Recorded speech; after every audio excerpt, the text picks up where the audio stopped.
جس نے امام حسین کو خط لکھا تھا مولا آئیے، اس کو پتہ نہیں تھا امام حسین چل پڑے ہیں، چلا گیا بزنس کے غرض سے، تجارت کے غرض سے، کہتے ہیں واپس آیا کوفے، تجارت میں اس کو بہت نقصان ہوا، سب کچھ گوا کے آیا خالی ہاتھ کے، گھر آیا، جیسے گھر کا دروازہ کھلا اس کی بیوی اور اس کی 4-5 سالہ بیٹی صحن میں بیٹھی تھی۔ کہتا ہے جیسے میری بیٹی نے مجھے دیکھا نا، دوڑے دوڑے آئی اور میرے سینے سے آ کے لپٹ گئی۔ کہتا ہے جب سفر پہ گیا تھا میری بیٹی نے مجھ سے کچھ مانگا تھا کہ بابا جب واپس آؤ نا اپنی بیٹی کے لیے یہ چیز لے کر آنا۔ کہ اب جیسے بیٹی سینے پہ لگی نا، باپ تھا سب کچھ گوا کے پہنچا تھا۔ میں نے کہا بیٹی پوچھے گی بابا یہ لائے، میں نے یہ گفٹ بولا تھا، لیکن بیٹی نے یہ نہیں پوچھا۔ پہلا سوال جو میری بیٹی نے کیا، کہنے لگی بابا آپ کربلا نہیں گئے؟ کہہ رہا بیوی سے کہا کیا کہہ رہی؟ کہنے لگی شوہر کچھ کما کے لائے ہو، اتنے دنوں سے نہیں تھے؟ کہا نہیں زوجہ نقصان ہوا بہت۔ کہا گھر میں کچھ بھی نہیں ہے کھانے کے لیے؟ کہا بیٹی کیا کہہ رہی ہے؟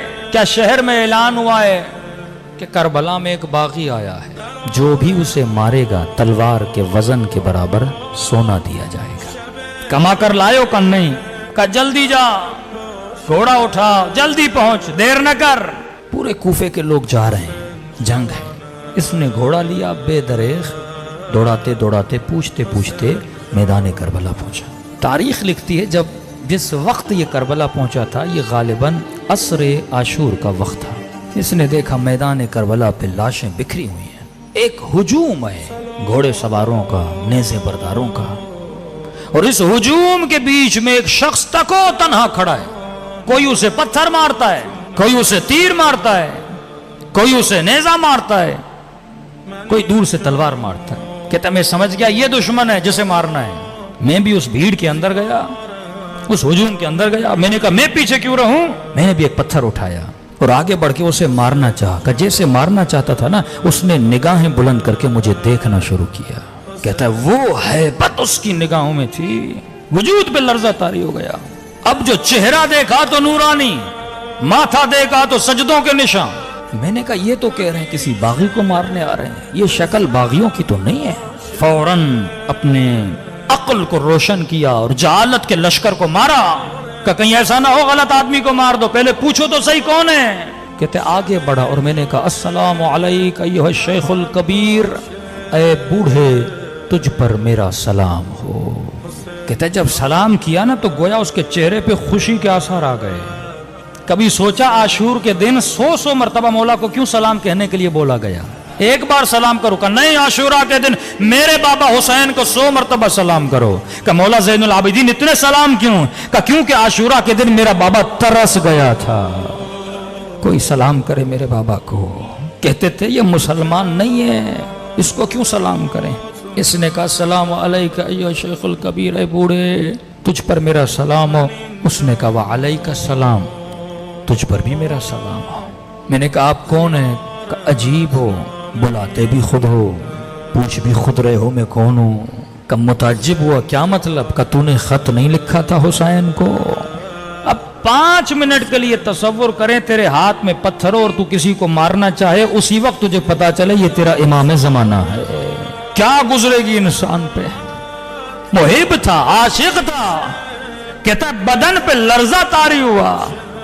میں نے کہا حسین؟ کہاں محمد کا نواسا حسین۔ کہتا ہے دوڑا دوڑا مولا کے قریب گیا۔ میں نے کہا مولا جب تک زندہ ہوں یہ تیر، یہ تلواریں، یہ پتھر اپنے وجود پہ کھاؤں گا۔ امام نے کہا نہیں، تیرا نام شہداء میں نہیں ہے، حسین کی بات مان، وقت بہت گزر چکا ہے، جتنا جلدی ہو سکے کربلا کی سرزمین سے نکل جا۔ میں نے کہا مولا اس حال میں اپنے مولا کا حکم دے رہا ہوں نکل جا، تیرا نام شہداء میں نہیں ہے۔ مولا جلدی کیا ہے؟ فرمایا ابھی آواز دوں گا، حل من ناصر ینصرنا، جو آواز سنے گا اور نہیں آئے گا جہنمی بنے گا۔ میں نہیں چاہتا تو یہ آواز سنے، نکل جا کربلا سے۔ علماء فرماتے پتہ نہیں حسین کیوں اتنا اصرار کر رہے تھے، کہ شاید حسین یہ چاہتے تھے کوفے میں کوئی تو ہو میری زینب کے لیے چادر کا بندوبست کرے، کوئی تو ہو جو میری غربت کا اعلان کرے۔ کہتا جب حکم دیا نا امام نے، روتی ہوئی آنکھوں سے قدم پیچھے کرتا گیا۔ کہتا تھوڑا دور ہی ہوا تھا، پیچھے سے پھر آواز دی ذرا میرے قریب تو آ۔ کہتا ہے خوشی خوشی دوڑا، شاید حسین نے اذن جہاد دینا ہے، آگے بڑھا مولا، لڑوں، دفاع کروں، جان قربان کروں۔ کہا اس کے لیے نہیں بلایا۔ مولا کیوں بلایا ہے؟ کہ اپنے زخمی بدن اور زخمی انگلیوں سے حسین نے ایک انگوٹھی اتاری۔ مجھے نہیں پتا میرے مولا کی انگلیوں میں انگوٹھیاں تھی کتنی، ایک انگوٹھی تو ظالم نے انگلی سمیت کاٹ لی تھی، انگوٹھی اتاری اور مجھے دی۔ کہتا میں پریشان ہوں، مولا مجھے کیوں دے رہے؟ کہ دیکھ تو سفر پہ گیا تھا، تیرے گھر میں 4 سالہ بیٹی ہے، اس نے تجھے کہا تھا بابا میرے لیے انگوٹھی لانا، تجھے یاد نہیں تھا، حسین کو یاد ہے۔ اتنی محبت کرتے حسین تیرے بچوں سے۔ فرمایا تو بھی اپنے بچوں سے اتنا عشق نہیں کرتا جتنا حسین کرتے ہیں۔ شمر سینے پر ہے، کہتے شمر اب بھی وقت ہے، اب بھی وقت ہے، میں ضامن ہوں، گلا نہ کاٹ۔ کہتے لہی نے چھری چلائی پر گلا نہیں کٹا۔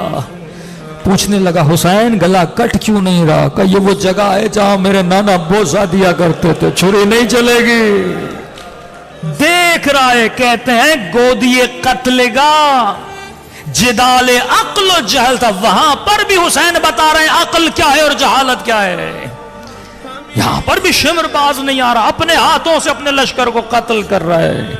تبھی میرے چوتھے امام فرماتے ہیں میرے بابا کا گلا آگے سے نہیں کاٹا گیا، پیچھے سے کاٹا گیا۔ سجدہ شکر عطا کر خدا نے حسین جیسا امام دیا جو تیری نسلوں سے پیار کرتا ہے۔ حسین جان حسین جان